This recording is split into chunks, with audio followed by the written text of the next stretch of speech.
Hola, mi nombre es Florencia y hoy estaré explicando cómo modelizar y resolver un problema de programación de proyectos usando la técnica CPM. Según el enunciado, debemos resolver la siguiente red de actividades y determinar cuál es el camino crítico del proyecto. Los tiempos de la tarea se observan en la siguiente tabla que, como podemos observar, contiene el listado de tareas representadas por letras. En este caso son letras, pero también las podrían haber presentado como acciones, es decir, solicitar habilitación, solicitar presupuestos, seleccionar empresa contratistas, o nos lo podrían haber presentado como intervalos, por ejemplo, tarea 1-2, 2-3, 1-3, que nos podría dar una mejor idea sobre cómo armar el grafo más adelante. Pero como les comentaba, este no es el caso, sino que en nuestro problema cada tarea es una letra y tiene asociada su tarea precedente en esta columna. Esto lo leemos como que A no tiene tareas precedentes, B tampoco, a C le precede A D le precede a E le precede B y C, y así hasta el final de la tabla.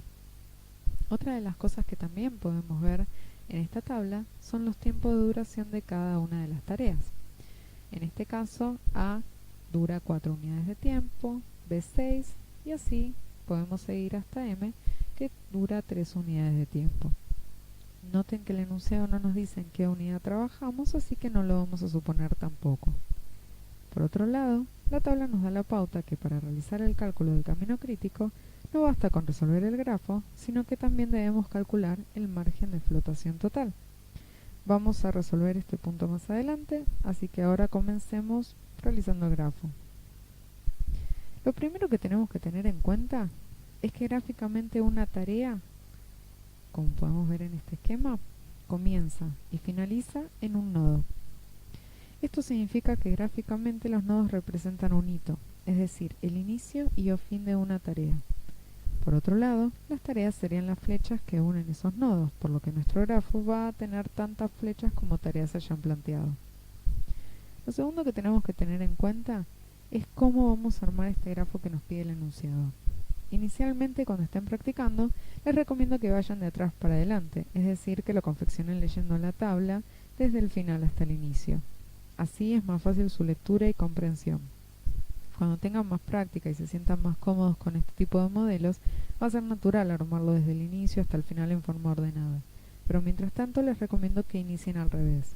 Así lo voy a estar resolviendo ahora. Entonces, según la tabla, a M le precede J.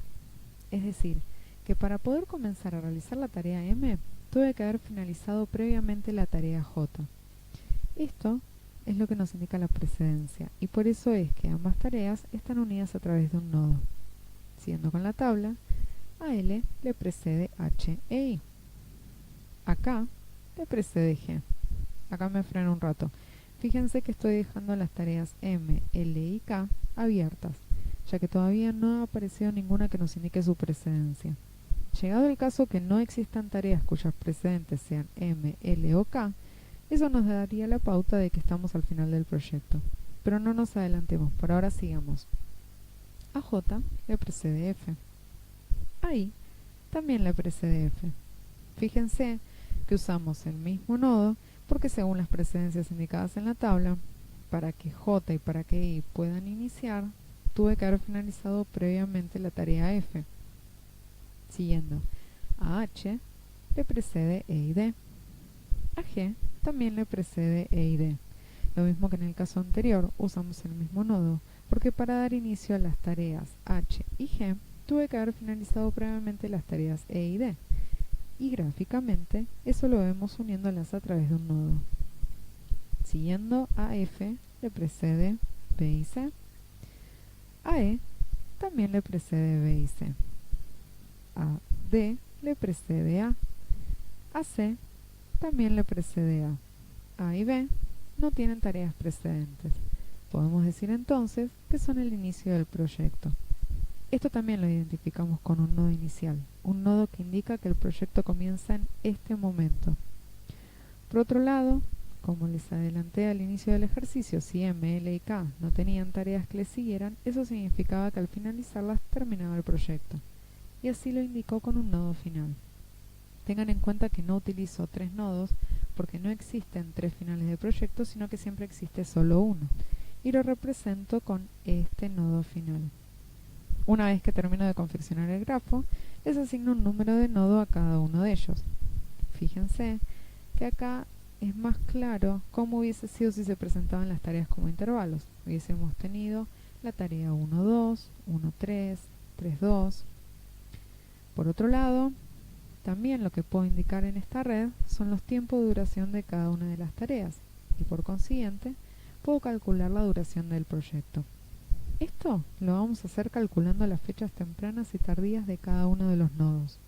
Primero, tenemos que indicar en qué momento empieza el proyecto.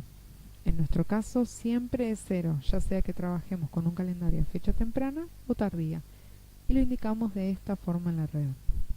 Volviendo a este esquema, empezamos calculando las fechas tempranas, sabiendo que la fecha temprana del nodo F es igual a la fecha temprana del nodo I más el tiempo de duración de la tarea. En la red lo vemos indicado de la siguiente forma. Fíjense que en el nodo 3, en él termina la tarea A. Entonces, según la fórmula, 0 más 4 es 4. Pero en el caso del nodo 2, en él terminan las tareas B y C. En el caso de B, según la fórmula, 0 más 6 es 6. Y en el caso de C, 4 más 4 es 8. Si nosotros hubiésemos elegido como fecha temprana de este nodo 6 en vez de 8, lo que hubiésemos dicho es que lo más temprano que puedo iniciar las tareas F y E es en el momento 6. Pero como la tarea C termina en el momento 8, no estaríamos respetando la precedencia definida en la red. Por eso es que cuando nos encontramos con estos casos, siempre elegimos la mayor fecha posible. Con esa misma lógica, se calcula el resto de las fechas tempranas hasta llegar al último nodo. En este punto, sabiendo que solo existe un final de proyecto, definimos que el suceso final siempre tiene la misma fecha de finalización independiente del calendario que use. Y así lo represento en la red. Entonces, una vez más volvemos a este esquema y calculamos las fechas tardías, sabiendo que la fecha tardía del nodo I es igual a la fecha tardía del nodo F menos el tiempo de duración de la tarea. En la red lo vemos de la siguiente forma. Fíjense que en el caso del nodo 7, a partir de él comienza la tarea L. Entonces, según la fórmula, 19 menos 4 es 15. A partir del nodo 8 comienza la tarea K. Entonces, según la fórmula, 19 menos 3 es 16. Pero en el caso del nodo 5, a partir de él comienzan las tareas H y G. Según la fórmula, 15 menos 1 es 14 y 16 menos 4 es 12. A diferencia de lo que hicimos con las fechas tempranas, para asegurar la precedencia se elige la menor posible. Por eso es que en la red vemos que la fecha elegida en este caso fue 12. Usando la misma lógica, resolvemos el resto de las fechas en la red. Pero todavía no terminamos de resolver el ejercicio. Fíjense que todavía no calculamos el margen de flotación total. Entonces, por última vez volvemos a este esquema.